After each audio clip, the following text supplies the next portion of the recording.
तो इस वीडियो में मैं आपको बताने वाला हूँ कि अगर आपने एसआईआर का फॉर्म भर लिया है और उसके भरने के बाद अब आपको देखना है कि उसके साथ जो डॉक्यूमेंट लगाना है वो क्या लगाना है। और एसआईआर का फॉर्म भरा है और लेकिन आपका नाम है उसमें, लेकिन 2003 की या 2 की वोटर लिस्ट में आपका नाम नहीं है, तो क्या डॉक्यूमेंट आपको चाहिए है।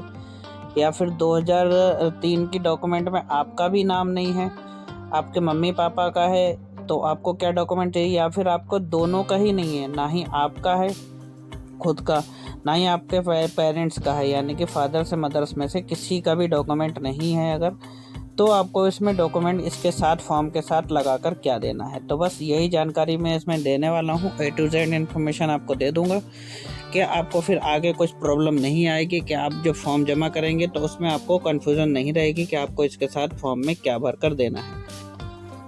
और एक चीज़ और मैं आपको इसमें बता देता हूँ कि आप बहुत लोग इसमें भी कंफ्यूज हो रहे हैं कि जो हमें मोबाइल नंबर डालना है वो मोबाइल नंबर कौन सा डालना है। तो बस ये भी जानकारी मैं इसमें बताऊँगा कि मोबाइल नंबर आपको कौन सा वाला वहाँ पर एंटर करना है। तो चलिए शुरू करते हैं इस वीडियो को, मैं भी आपको इसमें बताता हूँ। तो देखिए इस तरीके का कुछ इंटरफेस आपको दिख रहा है। एसआईआर का फॉर्म कैसे भरेंगे उसका एक बिल्कुल सेपरेट वीडियो बना के दिया है मैंने, आप आई बटन में देख सकते हैं, ऊपर मिल जाएगा, नहीं तो आपको एंड स्क्रीन पर मिल जाएगा कि उसमें आपको स्टेप बाय स्टेप मैंने समझाया है। लेकिन मैं इसमें भी एक बार और समझा देता हूँ।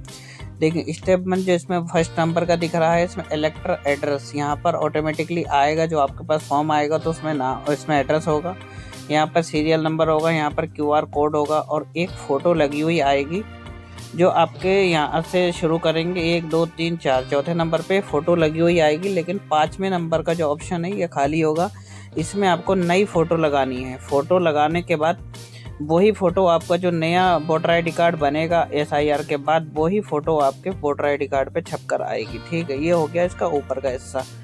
बाकी इसमें जो 2 नंबर का ऑप्शन दिख रहा है और 3 नंबर का ऑप्शन, जो 2 नंबर पे डिटेल लिखी हुई है वो आपको 3 नंबर पे डालना है। यानी कि डेट ऑफ बर्थ लिखी है तो डेट ऑफ बर्थ 3 नंबर के कॉलम पे सबसे ऊपर जो इसमें दिख रहा है वहाँ डालनी है। उसके बाद हमें यहाँ पर देख सकते हैं, यहाँ पर आधार नंबर डालना। आधार नंबर ऑप्शनल है, अगर डालना चाहो तो डाल सकते हो, लेकिन आप डाल ही देना।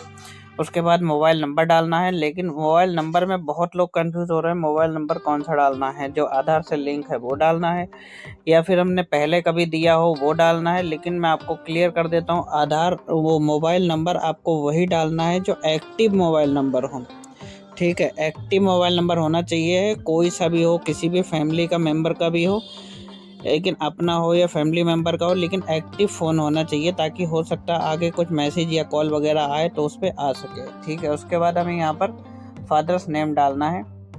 जो भी हमारा वोटर कार्ड होगा उसमें फादर्स नेम डालना है।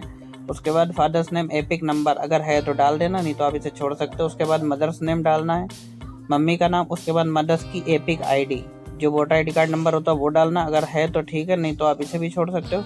उसके बाद स्पाउस नेम आ जाएगा। अगर आप पुरुष हैं तो आप अपनी पत्नी का नाम डाल सकते हैं, अगर आप मैरिड हैं। अगर आप महिला हैं, अगर उसमें ये फॉर्म भर रहे हैं तो फिर आपको अपने पति का नाम डालना है। स्पाउस एपिक अवेलेबल है तो आप डाल सकते हो यहाँ पर, नहीं तो आप इसे ब्लैंक छोड़ सकते हो। तो ये प्रोसेस हो गया। उसके बाद हमें यहाँ पर जो 4th नंबर वाला ऑप्शन आता है, अगर आपका जो ऊपर आपने डिटेल भरी है, ठीक है, जो मेंबर ये भर रहा है ऊपर की डिटेल सेम वही भरनी है जो अभी हमारा प्रेजेंट में वोटर ID कार्ड में डिटेल है। ठीक है, सेम नाम सेम सब कुछ डालना है। उसके बाद यहाँ पर चौथे नंबर पे अगर आपका 2002 2003 की वोटर लिस्ट में नाम है तो आपको वो पूरी डिटेल यहाँ पर उतार देनी है। 2002 की या 2003 की लिस्ट में कुछ भी पड़ा हो, आपको लग रहा है ये गलत है आपके हिसाब से, तो आपको टेंशन नहीं लेनी है। आप जैसा ही पहले है वो आपको पूरी डिटेल यहाँ पे एंटर कर देनी है। आपको कुछ भी उसमें इधर उधर नहीं करना है, पूरी डिटेल आपको यहाँ एंटर कर देनी है, चाहे आपके डिटेल से मैच हो रही है या नहीं मैच हो रही। ठीक है, ये हो गया। अगर आपका 2002 2003 में नहीं है तो आपको ये वाला कॉलम 4 नंबर का खाली छोड़ना है। अब आपको भरना है 5 नंबर का, 4 नंबर का आपको ब्लैंक छोड़ देना है। ठीक है, 5 नंबर में आपको अपने मम्मी या पापा का नाम उसमें डिटेल डालनी है। मम्मी के हो तो मम्मी का डाल देना, पापा का हो तो पापा का डाल सकते हो। इसका भी नहीं है, अगर दोनों में से किसी का भी नहीं है तो फिर आपको क्या करना है, फिर आपको दादा या दादी का यहाँ पर वो डाल सकते हो डिटेल। उसका भी नहीं है, अगर दादा दादी का भी नहीं है फिर आप नाना नानी के डिटेल यहाँ पर डाल सकते हो।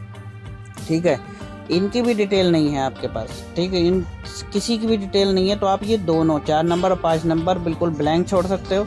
आपको सिर्फ ये 3 नंबर वाला भर के और नीचे जो 7 नंबर है यहाँ पर अपने साइन कर लेना है और ये BLO को दे देना है, ठीक है। अब इसके साथ क्या डॉक्यूमेंट लगेगा, इसके साथ आपको कुछ भी डॉक्यूमेंट देना नहीं, ये ध्यान रखना, अभी आपको कुछ भी इसमें देना नहीं है। अब इसमें आपको फॉर्म जमा करके दे देना है। फॉर्म सबको ही भरना है, चाहे आपके पास कोई भी डॉक्यूमेंट हो या ना हो, फॉर्म सबको ही सबमिट करना ही करना है, ये किसी भी स्टेट में हो। फॉर्म भरने के बाद सपोज कर लो कि आपके पास जो दूसरे नंबर का जो मैंने फॉर्म भरवाया था कि इसमें आपको अगर 2003-2002 की डिटेल मिल जाती है, तो आपको डिटेल भरने के बाद उसकी वोटर लिस्ट निकालनी है। वोटर लिस्ट निकाल के आपको इसके फॉर्म के साथ वो आपको दे देनी है, बस और कुछ आपको कोई भी डॉक्यूमेंट देने की ज़रूरत नहीं है। और आपको अगर अपनी नहीं मिलती है तो आपको अपने पेरेंट्स की दे देनी है, माता पिता की या फिर दादा दादी की या फिर नाना नानी की। अगर वोटर लिस्ट मिल जाती है तो वो वोटर लिस्ट का आपको प्रिंट आउट निकाल लेना है। प्रिंट आउट निकाल के इसी फॉर्म के साथ आपको वो देना है, बाकी कोई भी और एक्स्ट्रा डॉक्यूमेंट आपको कहीं से नहीं देना है फ़िलहाल। तो जो अभी इस टाइम पे ये स्टेट में इलेक्शन उसमें चल रहे हैं SIR, तो फॉर्म आपको सबको ही सबमिट करना है। अगर आपके पास कोई डॉक्यूमेंट नहीं है तो कोई भी आपको जो 11 डॉक्यूमेंट हैं उसमें से कोई भी डॉक्यूमेंट अभी फ़िलहाल नहीं करना है, ठीक है। तो वो आपको दे देना। जो डेडलाइन है इसकी, उस डेडलाइन पे इसमें वो होगा सब कुछ कि आपका किसका वेरीफाई होगा, किसका वोटर ID कार्ड में नाम आएगा नहीं आएगा। तो अगर आपने कुछ भी नहीं दिया तो आपको वोटर ID कार्ड में नाम इसमें ड्राफ्ट रोल में चला जाएगा, उसमें फिर आपको फिर से एक नोटिस आएगा घर पर। उसके बाद हमें जो 11 डॉक्यूमेंट हैं उसमें से कोई एक डॉक्यूमेंट आपको देना है, उसके बाद देना। ध्यान रखना, अभी कुछ भी डॉक्यूमेंट नहीं बताया है कि अभी कुछ देना है। जब आपका ये लिस्ट आ जाएगी, लिस्ट आने के बाद फिर हमें टाइम दिया जाएगा कि इस टाइम से इस टाइम तक आप अपने डॉक्यूमेंट बनवा लें, अगर नहीं है तो, और है तो फिर आपको नया कार्ड अप्लाई करने का प्रोसेस बताया जाएगा। 6 नंबर फॉर्म आपको भरा जाएगा और वो डॉक्यूमेंट आपको लगाना है जो भी आप 11 डॉक्यूमेंट से देना है, ठीक है। ये प्रोसेस है, बस आपको यही प्रोसेस आपको फॉलो करना है। बाकी इसमें आपको कुछ भी प्रॉब्लम आती है, अगर फिर भी नहीं समझ में आया है तो इस वीडियो को कमेंट बॉक्स में आप कमेंट कर सकते हो, नहीं तो आप इंस्टाग्राम पे इसमें DM भी कर सकते हो। तो आई होप अगर मैं अच्छे से आपको समझाने में कामयाब रहा हूँ तो प्लीज़ वीडियो को एक लाइक कर देना। चैनल पे नहीं हो तो सब्सक्राइब करके बेल आइकन पे क्लिक कर लेना ऑल पे करके। बाकी अगर कुछ भी डाउट है तो इस वीडियो को कमेंट बॉक्स में आप कमेंट जरूर कर देना। बाकी लोगों के साथ शेयर जरूर कर देना, जो भी ये फॉर्म भर रहे हैं तो उन तक ये वीडियो ज़रूर पहुँचा देना कि अगर आपको कुछ फॉर्म के साथ कोई भी डॉक्यूमेंट आप किसी को नहीं देना है, ठीक है। Thank you guys.